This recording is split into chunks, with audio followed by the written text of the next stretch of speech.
आप मेरे दोस्तों के सामने क्यों आई भाभी? मैंने आपको मना किया था ना। आप नौकरों से चाय भिजवा देती। अब याद रखिएगा, आगे से ऐसा मत करिएगा।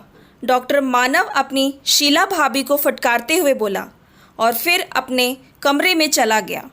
शीला उसके जाते ही मायूस सी न जाने कब अनायास ही अतीत की यादों में खो गई।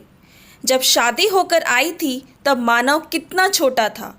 करण व मानव के माता पिता का देहांत शादी के 1 साल पहले हुआ था। कुछ महीनों से बुआ जी ही देखभाल कर रही थी। शादी होकर आते ही बुआ जी छोड़कर चली गईं। वह बोली कि अब घर की बहू आ गई है, देवर की देखभाल कर लेगी। शादी की पहली रात ही करण मेरे पति ने मानव की जिम्मेदारी मेरे ऊपर रख दी थी। मैंने हमेशा बहुत प्यार किया मानव को, ताकि कभी माँ बाप की कमी उस मासूम को महसूस ना हो। यह चाहती थी मैं सदा। एक दिन मुझे पता चला कि मैं माँ बनने वाली हूँ। उस दिन मैं व करण बहुत ही खुश थे अपने परिवार को बढ़ता देख, तथा अपने प्यार की निशानी को लेकर मैं हसीन सपने सजाने लगी। अभी 5 महीने बीते थे। मैंने और करण ने उस बच्चे का नाम तक सोच लिया।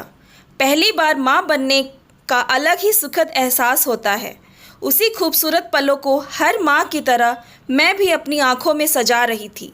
मेरे दिन बहुत ही अच्छे से राजी खुशी बीत रहे थे। तभी अचानक एक दिन मानव खेलते खेलते सीढ़ी पर न जाने कैसे गिरने वाला था। तभी मैंने न आव देखा न ताव, फटाक से उसको खींच कर बचा लिया। पर इसमें मेरा संतुलन बिगड़ गया और मैं धड़ाधड़ करती हुई सीढ़ी पर नीचे गिरती चली गई। पेट में ज़ोरदार पीड़ा होने लगी और बहुत सी चोटें भी आई। डॉक्टर को दिखाया गया। डॉक्टर ने बताया कि गर्भपात हो गया और अब मैं कभी माँ नहीं बन पाऊंगी। करण, मेरी तो जैसे दुनिया ही उजड़ गई। क्या सोचा था और क्या हुआ? हमारे सारे हसीन सपने चकनाचूर हो गए। कई दिनों में मैंने अपने आप को संभाला। मैं और करण मानव को ही अपनी संतान मानने लगे और उसकी परवरिश में अपना सब कुछ अर्पण करने का संकल्प ले चुके थे। धीमे धीमे मानव बड़ा होता जा रहा था। तभी करण की ज़ोर ज़ोर से आवाज़ें आने लगी। शीला, शीला, कहाँ खो गई तुम? शीला के कंधे पर हाथ रख शीला को करण ने झकझोरा। शीला की आंखों से आंसुओं की निर्झर धारा बहे जा रही थी। शीला अतीत की यादों से बाहर आई। जल्दी से अपने आंचल से अपने आंसुओं को पोंछने लगी। क्या हुआ शीला? कुछ नहीं। तबीयत सही नहीं है क्या? हाँ, सही है। तो क्या हुआ? क्या फिर से मानव ने दिल दुखाया? अरे नहीं, बस यूं ही मन उदास है। नहीं, मैं कई दिन से देख रहा हूँ, उसको बात करने की तमीज़ ही नहीं रह गई है। अरे पढ़ लिख कर डॉक्टर बन गया तो क्या छोटे बड़ों का लिहाज भूल जाएगा? क्या यही संस्कार दिए हमने उसे? अपनी सारी ज़िंदगी लगा दी उस पर, उसका वह यह सिला देगा? ऐसा अपमान करेगा? क्या किया बताओ ना। अरे बोला ना, कुछ नहीं। बताओ शीला, तुम्हें मेरी कसम। इस बात ने शीला को अंदर तक झकझोर दिया। शीला आंखों में आंसू लिए सुबक सुबक के दुखी मन से बोली, मैं तो बस उसके दोस्तों के सामने चाय लेकर गई थी तो उसको खराब लगा। शायद वह सब बच्चे पढ़े लिखे हैं, इसीलिए उसको खराब लगता होगा। जाने दीजिए, कुछ ना कहिएगा, मानव को खराब लग जाएगा। करण गुस्से में, हर बार तो मना कर देती हो, पर अब की तो मैं उसको ज़रूर डांटूंगा।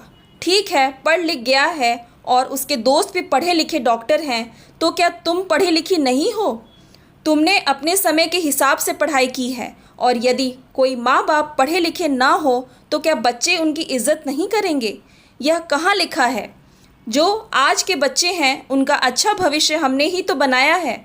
अपने आप को कड़ी मेहनत और धूप में जला हमने उनका आज का दिन सजाया है। उन्हें आज इतना काबिल बनाया कि वह समाज में और उठ बैठ सकें। इसीलिए थोड़ी ना पढ़ाया कि वह बड़ों की इज्जत करना भूल जाए। यदि पढ़ाई से यही शिक्षा मिलती है तो ऐसी पढ़ाई तो बेकार है। हम अपने माँ बाप की कितनी इज्जत करते थे, जबकि वह लोग तो बिल्कुल अनपढ़ थे। हाँ हाँ, अब चुप हो जाइए। आप आज पहली बार इतनी तेज़ आवाज़ में क्यों बोल रहे हैं? वह सुन लेगा, शीला ने करण को टोकते हुए बोला। नहीं, आज तो मैं उसको ज़रूर बोलूँगा। यह तो कोई तरीका नहीं हुआ। तभी दरवाजे पर शीला की नज़र गई। वहाँ मानव आंखों में आंसू लिए सब सुन रहा था।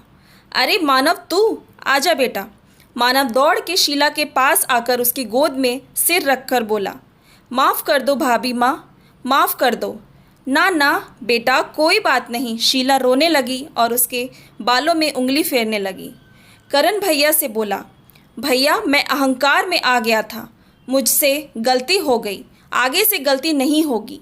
भैया आप सही कह रहे हैं, मैं नालायक हो गया हूँ, मुझे बड़े छोटों की तमीज़ ख़त्म हो गई है, माफ़ कर दो भैया, कहकर ज़ोर ज़ोर से मानव रोने लगा। करण भी उसकी आंखों में आंसू देख अपना सारा गुस्सा भूल गया।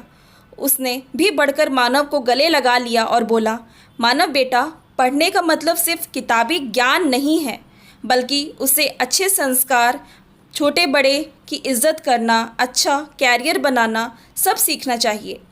मानव रोते हुए बोला, जी भैया।